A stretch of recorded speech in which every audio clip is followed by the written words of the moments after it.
প্রিয় শিক্ষার্থী বন্ধুরা, বর্তমানে তোমরা যারা ইউনিভার্সিটি অব গৌড়বঙ্গ বিশ্ববিদ্যালয়ের অধীনে বিভিন্ন কলেজে বিএ থার্ড সেমিস্টারে পড়াশুনো করছো এবং থার্ড সেমিস্টারে যাদের পলিটিক্যাল সায়েন্স মেজর সাবজেক্টটি রয়েছে, সেই পলিটিক্যাল সায়েন্স এসএসসি 3 পেপারের সাজেশন নিয়ে আজকের এই স্পেশাল ভিডিও।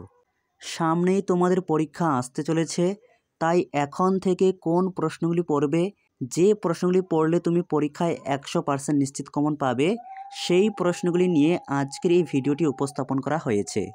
তাই ভিডিওটি স্কিপ না করে প্রথম থেকে শেষ পর্যন্ত দেখতে থাকো। আর ভিডিওতে বলা প্রশ্নগুলি অবশ্যই খাতায় লিখে নাও অথবা বইয়ে দাগিয়ে নাও। ভিডিওটি ভালো লেগে থাকলে অবশ্যই একটি লাইক করো। চ্যানেলে নতুন হয়ে থাকলে চ্যানেলটিকে সাবস্ক্রাইব করে রাখতে একেবারেই ভুলো না, পরবর্তী ভিডিওর নোটিফিকেশান সবার আগে পাওয়ার জন্য। তাহলে শুরু করা যাক আজকের ভিডিওর মূল আলোচ্য বিষয়।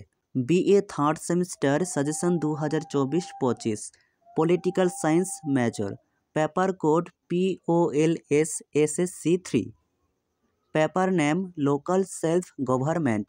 তোমাদের লিখিত পরীক্ষা মোট 40 নম্বরের হবে এবং পরীক্ষার সময় থাকবে 2 ঘন্টা। তোমাদের মান 15-র 2টি প্রশ্ন লিখতে হয় এবং মান 5-এর 2টি প্রশ্ন লিখতে হয়। প্রথমে রাখা হয়েছে ইউনিট ভিত্তিক মান 15-র প্রশ্নগুলি। ইউনিট 1, প্রথম প্রশ্ন, ভারতে গ্রামীণ স্থানীয় স্বায়ত্তশাসন বলতে কী বোঝো? এর পরিধি ও প্রকৃতি সম্পর্কে আলোচনা করো।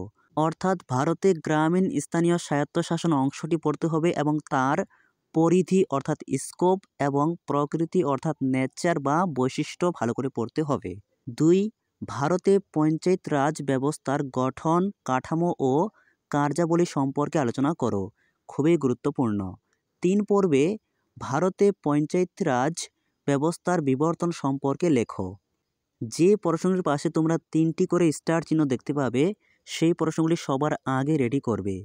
ইউনিট 2, প্রথম প্রশ্ন, গ্রাম পঞ্চায়েতের গঠন ও কার্যাবলী সম্পর্কে আলোচনা করো। 2, পঞ্চায়েত সমিতির গঠন ও কার্যাবলী সম্পর্কে আলোচনা করো। 3, জেলা পরিষদের গঠন ও কার্যাবলী সম্পর্কে লেখো। 4 পর্বে জেলা পরিকল্পনা কমিটির গঠন ও কার্যাবলী সম্পর্কে সংক্ষেপে আলোচনা করো। এরপর ইউনিট 3, প্রথম প্রশ্ন, পৌরসভার গঠন ও কার্যাবলী সম্পর্কে সংক্ষেপে আলোচনা করো অথবা ভারতে পৌর প্রশাসনের কাঠামো এবং কার্যাবলী ব্যাখ্যা করো। 2, পৌরসভার আয়ের উৎসগুলি সম্পর্কে বিস্তারিত আলোচনা করো। 3, শহরে স্থানীয় প্রশাসনের বিবর্তন সম্পর্কে ব্যাখ্যা করো।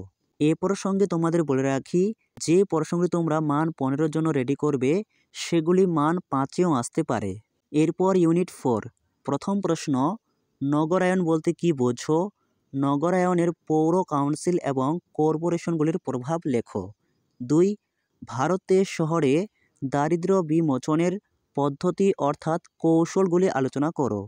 3, শহর পরিকল্পনায় নগর উন্নয়ন মন্ত্রকের ভূমিকা লেখো। এই প্রশ্নগুলি মূলত তোমরা মান 15-র জন্য খুব ভালো করে রেডি করবে। এরপর ইউনিট ভিত্তিক মান 5-এর প্রশ্নগুলি রাখা হয়েছে।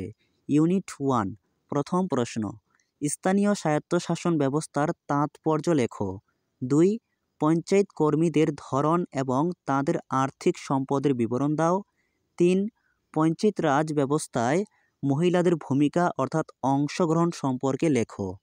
এরপর ইউনিট 2, প্রথম প্রশ্ন, গ্রাম পঞ্চায়েতের আয়ের উৎসগুলি সম্পর্কে সংক্ষেপে লেখো। 2, পঞ্চায়েত সমিতির আয়ের উৎস সম্পর্কে টিকা লেখো। 3, জেলা পরিষদের আয়ের উৎসগুলি কি কি? অর্থাৎ গ্রাম পঞ্চায়েত, পঞ্চায়েত সমিতি এবং জেলা পরিষদ, এদের আয়ের উৎস অর্থাৎ এগুলি কোথা থেকে আয় করে, সেগুলি তোমাদের লিখতে হবে। অর্থাৎ পঞ্চায়েত ব্যবস্থার যে 3টি স্তর, সেই 3টি স্তর তোমাকে খুব ভালো করে পড়তে হবে। 4 পর্বে জেলা পরিকল্পনা কমিটির তাৎপর্য লেখো। 5, গ্রাম পঞ্চায়েত এবং পঞ্চায়েত সমিতির মধ্যে পার্থক্য লেখো। এরপর ইউনিট 3, প্রথম প্রশ্ন, শহরে স্থানীয় প্রশাসন ব্যবস্থা সম্পর্কে সংক্ষিপ্ত টিকা লেখো। 2, পৌরসভার সমস্যা এবং সমাধান সম্পর্কে লেখো। 3, পৌরকর্মী এবং অর্থ সম্পর্কিত বিষয়গুলি আলোচনা করো। এরপর ইউনিট 4, প্রথম প্রশ্ন, নগরায়ন সম্পর্কে সংক্ষিপ্ত টিকা লেখো। 2, শহরে কর্মী ব্যবস্থার এবং পৌর শাসনের কার্যকারিতা লেখো। 3. পৌরসভা এবং পৌর নিগমের মধ্যে পার্থক্য লেখো। এই ছিল তোমাদের BA third semester political science major পেপারের এসএসসি 3-র সম্পূর্ণ সাজেশন। এছাড়াও তোমার টিউশন অথবা কলেজ থেকে যদি শিক্ষক শিক্ষিকারা অন্যান্য কোনো প্রশ্নগুলো থাকে সেগুলিও তোমরা গুরুত্ব সহকারে পড়বে। আর যে সমস্ত শিক্ষার্থীরা নিয়মিত কলেজ যেতে পারো না অথবা টিউশন নাওনি, তোমরা যদি এই প্রশ্নগুলি খুব ভালো করে রেডি করো তাহলে এখান থেকেই 100% নিশ্চিত কমন পাবে।